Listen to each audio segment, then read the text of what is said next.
Hello, and welcome to Handled Ish Productivity for the Imperfect, a weekly podcast for those who want to elevate their productivity but are not looking for perfection. I'm your host, Betsy Hayes, and I am so glad you're here with me in podcast land or on YouTube. This is episode 30, and today I want to talk about reading. So, reading is, something that a lot of people talk about when in relationship to productivity.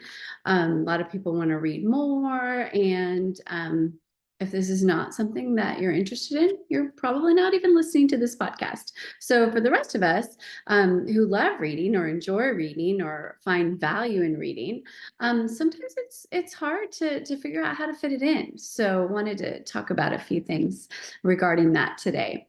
So, first of all, I personally differentiate between reading for pleasure and reading for work. I think those are two completely different things, and I treat them very differently. I'm curious if other folks feel the same way. For work, if there's, an article or a report or something that I need to read or a book, I treat it just like any other to-do item and I schedule it, I give it a deadline, and it gets done just like all the other things I have to do get done. So traveling is a great way to, if you have to travel for work, that's a great way to catch up on work reading. Fitting it in the nooks and crannies is sometimes a little easier to do with reading than other work tasks, but that's kind of how I handle that. But for pleasure, reading for pleasure has been an interesting journey for me. All up and through college, I read a lot of fiction. I enjoyed it. It was something that was, important to me and fun. And then somewhere along the line, probably has to do with raising children and not having a lot of downtime. I just stopped reading fiction and I didn't read very much at all for pleasure. And then I started reading, nonfiction, books that could help me do something better because I thought in my limited reading time, I should be, making myself a better person or a better parent or professional or whatever. But now, as probably since I don't know 15 16 2015 2016 I now read both fiction and nonfiction for pleasure. I don't read nonfiction at night unless it's a memoir. I find that if it's one of those that are making me learn things and I want to write stuff down or put something in my calendar or planner, and that just doesn't work when I'm trying to relax before bed. So if it's a memoir, cool. Fiction, cool. Otherwise, does not happen, before I go to bed. Um, so I wanted to talk through a few issues that I've had and I've heard people have with reading as much as they want to, and some potential solutions.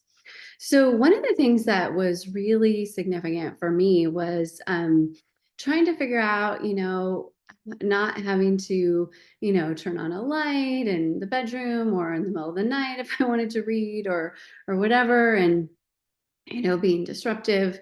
And so that was one of the reasons why I didn't read a lot, was there wasn't really a good way to read at night in bed. And then I thought, oh my gosh, I need to get a Kindle. And then I had the whole, but I love real books. I like to hold them, blah, blah, blah. And then I thought, oh my gosh, don't be an idiot if you want to read. And it makes sense to have a Kindle because for those of you that have Kindles, it makes it reading at night or reading anywhere like exponentially easier.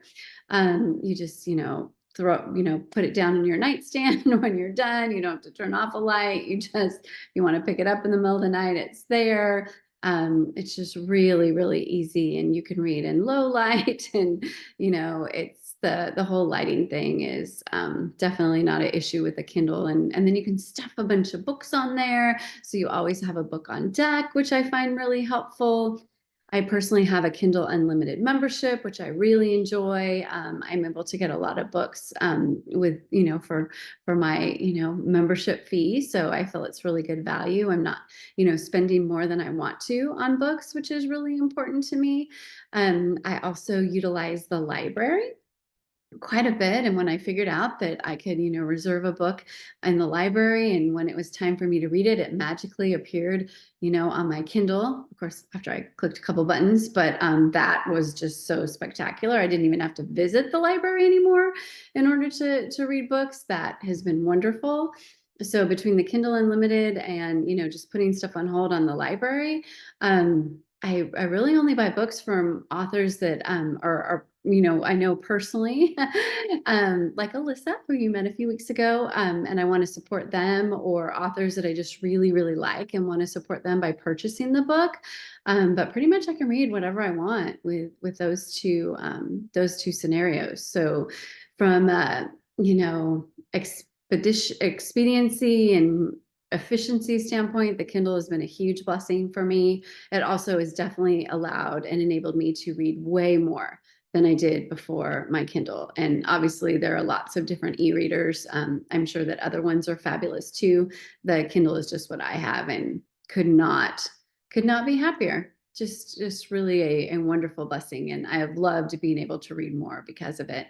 And I love having a bunch of books, ready whenever I finish one, and trying to figure out what to read next and all that kind of stuff. And my to read pile, right, only, takes up a very small amount of space on my dresser versus, when I used to have a big stack of physical books that I wanted to read. I still buy physical books on occasion, but not very often. So that is something, if the whole lighting thing is an issue. Also time, a lot of times we are not reading as much as we want because we don't feel we have time. And like anything else, that just means that we have to change some habits. So a couple of ideas. I have a good friend who reads on her phone during any downtime. So basically it's just a few minutes, probably a dozen times a day, in different transition periods when she's waiting to pick up her son from swimming or school or whatever. And she cranks through a ton of books in these little tiny increments throughout the day and loves this. And this is not something that I do. I'm kind of thinking after, I spent the weekend with her recently, and I thought, oh my gosh, that is why you are cranking out so many books, reading so many books. So I don't know, I might become a convert. You could do, some sort of a pledge, like reading, 24 and 24, right? 24 minutes every day in 2024, or 25 and 25 as 2025 is coming up in the not too distant future.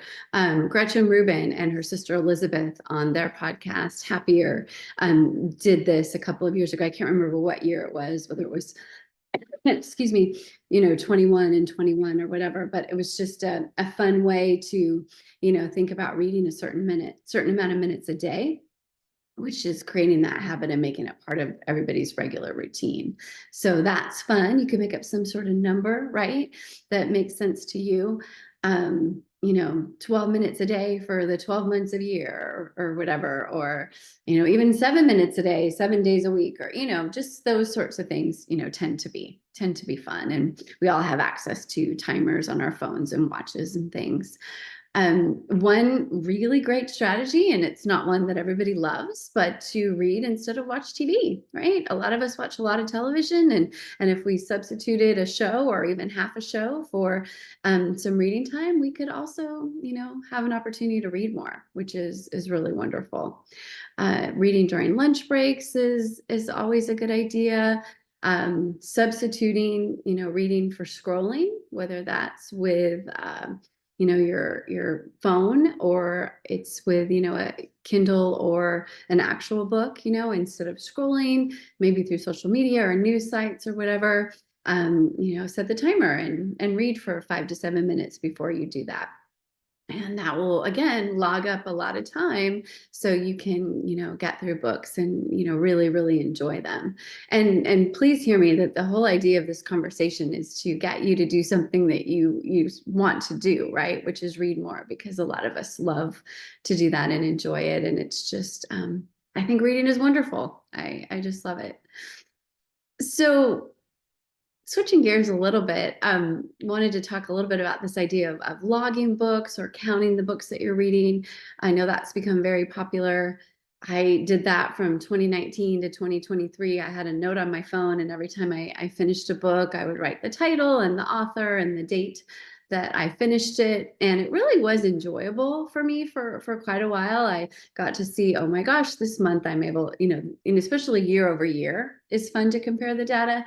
Oh my goodness, I read a ton of books in January, probably because it's cold and, you get to snuggle, and not so many books, during the end of the semester, which also makes sense. And, but wow, I read a ton in, whatever month, and I wonder why that was. And anyway, just fun. And then also you can see, I also logged whether it was a physical book or a library book or a Kindle book, and that was fun to review. So if that is something that you think you would find value in, a note on your phone is just a really great, easy way to do that. I did not do that in 2024. I started and then stopped, and I'm not really missing it. So it'll be interesting to see if I choose to start that again in 2025. Because as this stuff ebbs and flows. Something that can be really fun, if it ends up being less fun, you don't have to keep logging your books. There's no test, right? At the end of your life, you're not going to be asked for a book log. So, only if this is fun for you. There's also, ways to log your book reading on things like Goodreads. Every time I start a book on my Kindle, Goodreads asks, I guess they must be, I think they're the same company now, asks me if I want to put it on Goodreads, that I am reading this book. And I never say yes, because it feels like super invasive. And that might just be my weird perspective, but I don't want the world to know that I'm reading a particular book at a particular time. I'm happy to share if I'm having conversations, or sometimes I will post about books on social media, but I feel like the in real time, it's nobody's business when I'm reading. So, but if that is fun for you, again, feel free to feel differently, of course, as we always discuss. It's got to work for you. Maybe that might be fun to just always, let the people that are connected with you on those sorts of platforms know what you're reading, because, maybe you're a reading influencer and people like to read what you read. Awesome. Awesome. Awesome. So again, if that is fun, do it. And maybe it'll help you read more, right? Book clubs are also, book clubs have been around forever. I feel like they're increasing in popularity, and that just might be, the season of life that I am in. There was a while there where I was in 2 book clubs. Now I'm in a virtual one and an in-person one. Yeah, a virtual one and an in-person one. The virtual one is sort of now unofficial on occasion, but the in-person one is still going strong. And I never really had interest in book clubs until the pandemic, and I have found them to be really fun. So if you are like me and you're thinking, I don't know about a whole book club thing, you may want to try it. And full disclosure, I didn't want to join a book club because I wanted to read what I wanted to read.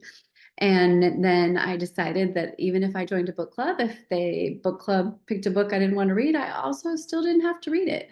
I always try to try it just in case, I'm wrong about whether or not I would like it, but I don't feel obligated to read a book that I don't want to read. And the people in the book club still love me. And obviously it's better if I do read the book, and I do most of the time, but that, just sort of releasing that, has really just made it a whole bunch more enjoyable for me. And on that note, I know this is an unpopular opinion with some people, but I think if you start a book and you don't like it, you can absolutely not finish it. And just release it and bless it for, being a good thing for other people, but not you.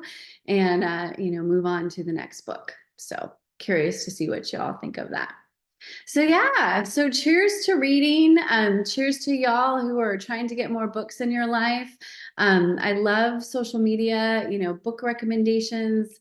I think it's really fun to see those of you that do share with us, what books you read, what, your book reviews. That's not something I do on a regular basis. I enjoy it from other people. And if that's fun for you, have that become, part of social media for you, and maybe that'll just enrich the experience, and again encourage you to read more. But it's a good time to be a reader, which is a little bit odd because a lot of folks are, continuing to predict books' demise, but I think we're still buying them in pretty good amounts. And while it's difficult to be an indie bookseller, and I support, those folks who are wanting to do that, I think that's really important. I think, we just need to continue to buy and read books.